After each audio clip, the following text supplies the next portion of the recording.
Assalamualaikum warahmatullahi wabarakatuh. Nama saya Rahma Syafina Hamid, NIM 19070160069 dari Psikologi 2B. Dalam video ini saya akan menjawab 10 soal ujian akhir semester sejarah aliran psikologi. Soal pertama, untuk apa belajar sejarah dan memahami aliran-alirannya, serta jelaskan manfaat mempelajari psikologi.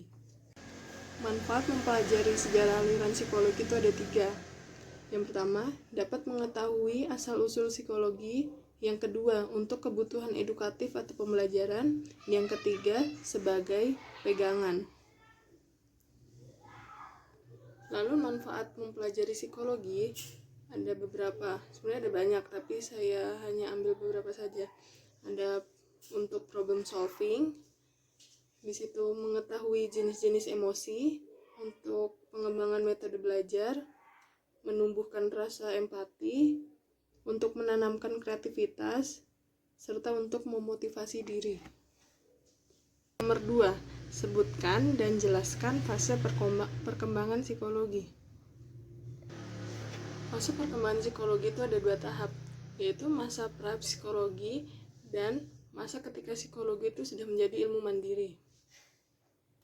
Kedua masa ini tuh dibatasi oleh pembangunan laboratorium psikologi pertama oleh Wilhelm Wundt di Leipzig pada tahun 1879. Ketika masa prapsikologi, psikologi masih dianggap sebagai bagian dari filsafat.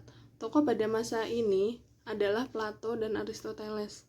Lalu masa kedua, yaitu ketika psikologi sudah menjadi ilmu mandiri dan sudah berpisah dari filsafat, muncullah aliran-aliran psikologi. Beberapa tokohnya adalah Sigmund Freud, Wilhelm Wundt, Abraham Maslow, dan lain-lain. Soal nomor 3. Dalam perkembangannya, psikologi mendapat pengaruh dari beberapa paham, di antaranya dari filsafat, rasionalisme, empirisme, fisiologi, dan IPA. Lalu jelaskan pengaruh rasionalisme dan empirisme pada psikologi. Rasionalisme berpengaruh dalam perkembangan psikis individu, khususnya bagaimana cara individu itu untuk mencari solusi dalam penyelesaian suatu masalah. Sedangkan empirisme itu dia erat kaitannya dengan teori belajar. Empirisme juga dapat mempengaruhi kegiatan belajar individu. Soal nomor 4. Sebutkan dan jelaskan aliran psikologi yang relevan dengan pelaksanaan pendidikan di Indonesia. Yang pertama ada aliran behaviorisme yang didirikan oleh Watson. Aliran ini berpendapat bahwa manusia adalah produk lingkungan, yang artinya lingkungan merupakan faktor yang membentuk kepribadian. Aliran ini juga berpendapat bahwa perilaku terbentuk melalui proses belajar. Oleh karena itu, pendidikan Indonesia banyak yang menggunakan aliran ini. Yang dipakai dalam pendidikan Indonesia adalah pembentukan kepribadian yang disertai dengan reinforcement dan punishment, sehingga dapat terbentuk sikap disiplin. Kedua, ada aliran humanistik. Aliran ini lebih relevan untuk pendidikan di Indonesia. Mengapa? Karena Abraham Maslow sebagai pendirinya menekankan pada motivasi yang kemudian diarahkan kepada kebutuhan akulturasi diri. Akulturasi diri itu sendiri adalah kebutuhan untuk mengembangkan potensi dan bakat. Setelah kebutuhan akulturasi diri itu terpenuhi, muncullah kebutuhan untuk tahu dan mengerti, yaitu dorongan untuk mencari tahu, mencari ilmu dan memperoleh pemahaman. Relevannya untuk pendidikan di Indonesia adalah karena akulturasi diri setiap orang berbeda-beda dan tentunya itu membuat proses seseorang untuk menerima ilmu juga berbeda. Dan jika pendidikan di Indonesia memperhatikan hal tersebut, maka kemungkinan pendidikan di Indonesia akan mengalami kemajuan. Soal nomor 5. Di masa pandemi COVID-19 ini, masyarakat dihimbau untuk tetap berada di rumah dan menghindari kerumunan. Sayangnya, tidak semua masyarakat mengindahkan perintah tersebut. Menurut kalian, proses pembentukan perilaku dengan metode apa yang bisa diterapkan agar masyarakat mematuhi aturan tersebut, serta teori manakah yang paling cocok untuk persoalan tersebut?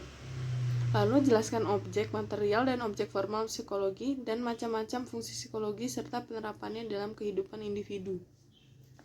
Metode yang digunakan adalah metode yang sesuai dengan teori kognitif oleh Jean Piaget yang berisi pengaturan persepsi, pola pikir, dan juga bagaimana pemecahan masalah.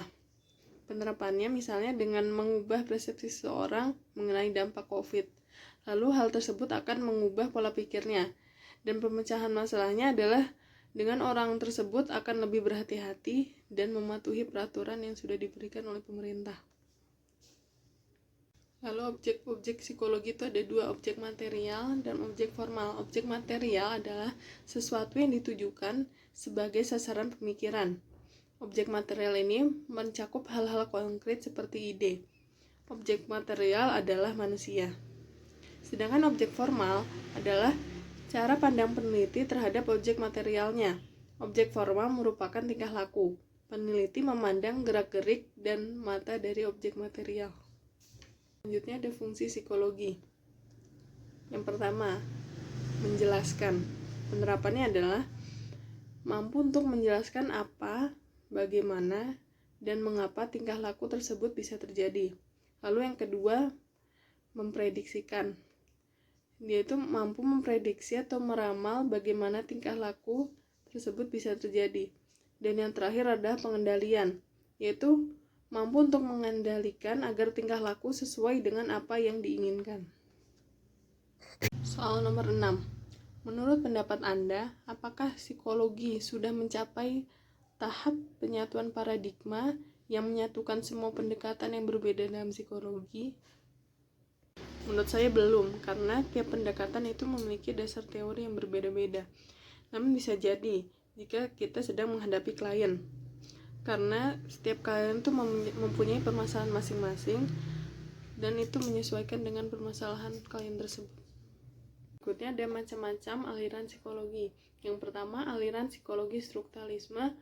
Tokoh pendukungnya adalah Wilhelm Wundt.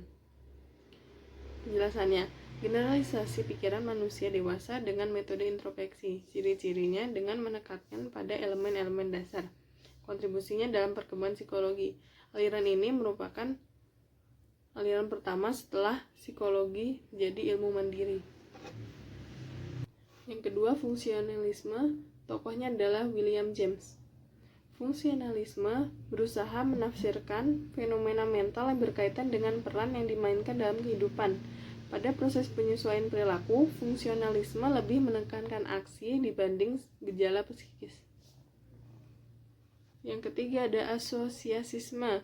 Tokohnya John Locke. Asosiasisme adalah hubungan yang terjadi dengan sendirinya jika ada beberapa elemen secara bersama-sama atau berturut-turut masuk ke dalam kesadaran. Lalu yang keempat ada psikoanalisis. Tokohnya Sigmund Freud.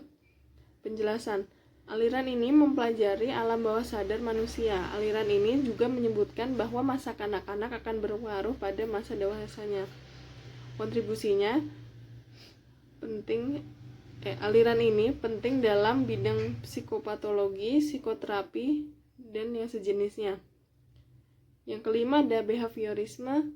Tokohnya John B. Watson, Skinner, dan Albert Bandura. Penjelasan, manusia membentuk perilaku melalui proses belajar. Manusia juga merupakan produk lingkungan. Kontribusinya, munculnya teori belajar dan menjadi pedoman dalam pengajaran hingga sekarang. Yang keenam ada humanistik. Tokohnya adalah Abraham Maslow dan Carl Rogers. Penjelasannya, mengungkapkan tentang manusia itu mempunyai akulturasi, yaitu kemampuan untuk mengembangkan potensi yang berbeda-beda. Kontribusinya banyak dimanfaatkan untuk kepentingan konseling dan terapi. Yang ketujuh ada Gestalt. Tokohnya Gestalt. Penjelasan, ada dua hukum wajib dalam teori Gestalt, yaitu progres atau kejelasan dan closure atau totalitas.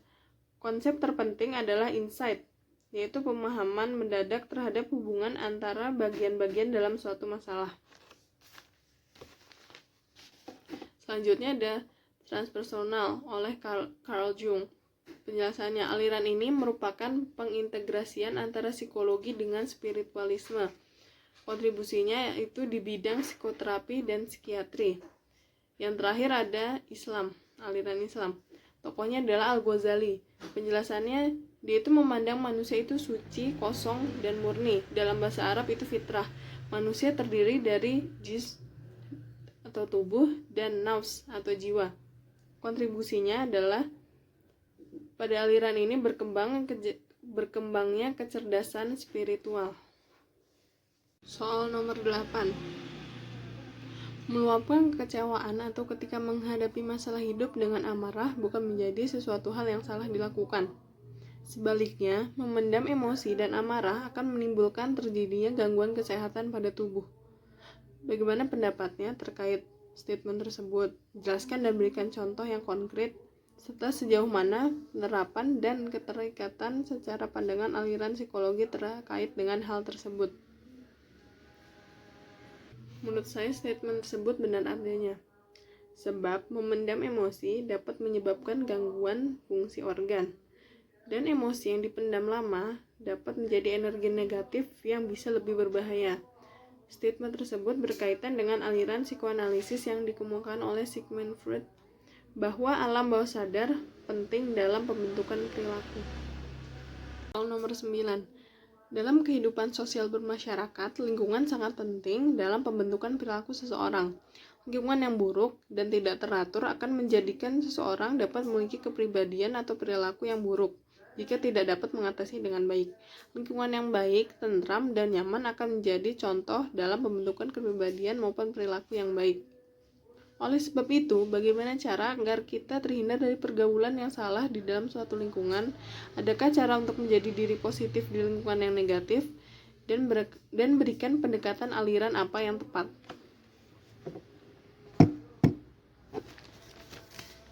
Cara agar terhindar dari pengaruh buruk lingkungan dan menjadi positif di lingkungan yang negatif adalah menyibukkan diri dengan hal yang bermanfaat, menjalin hubungan dengan orang-orang yang positif, menguatkan idealisme kita, tutup telinga dari segala hal yang negatif, merancang planning yang akan dilakukan ke depannya. Aliran yang sesuai untuk menjadi positif adalah humanistik, sebab dengan kita memaksimalkan akulturasi diri, kita akan fokus pada potensi yang kita kembangkan, bukan pada lingkungan buruk di sekitar kita. 10. Jelaskan 2 atau 3 materi yang paling dikuasai dalam sejarah aliran psikologi, serta poin penting apa yang bisa dipahami dari masing-masing aliran tersebut, serta berikan contoh yang konkret. Aliran yang lumayan saya pahami ada 2, yaitu behaviorisme dan humanistik. Pertama, behaviorisme. Behaviorisme adalah teori perkembangan perilaku yang dapat diukur, diamati, dan dihasilkan melalui proses belajar. Aliran ini juga berperan besar kepada pendidikan hingga saat ini. Poin-poin penting dalam aliran ini. Yang pertama, perilaku terbentuk sebagai hasil belajar. Kedua, manusia merupakan produk lingkungan. Lalu, metode yang digunakan berupa metode stimulus dan respon. Contoh behaviorisme ialah pemberian hukuman kepada murid-murid yang melanggar ketentuan dalam proses belajar mengajar. Lalu yang kedua ada humanistik. Teori ini terdapat tujuan belajar yang memanusiakan manusia, yang mana proses belajar dikatakan berhasil jika pelajar dapat memahami lingkungannya serta dirinya sendiri. Poin-poin penting dalam humanistik. Pertama, motivasi sangat penting dalam proses pembelajaran. Lalu ada teori hierarki kehidupan yang disusun dari kebutuhan paling mendasar. Pertama ada kebutuhan biologis, lalu naik jadi kebutuhan akan rasa aman, lalu kebutuhan akan rasa sayang, kasih sayang, lalu kebutuhan untuk dihargai, dan yang terakhir adalah kebutuhan akulturasi diri. Akulturasi diri itu cara untuk mengembangkan potensi yang kita miliki. Contoh dari humanistik adalah penyesuaian metode-metode pembelajaran yang diberikan kepada setiap siswa yang disesuaikan dengan kemampuan siswa tersebut. Sekian penjelasan dari saya. Jika banyak kekurangan mohon dimaafkan. Billahi taufiq wal hidayah. Wassalamualaikum warahmatullahi wabarakatuh.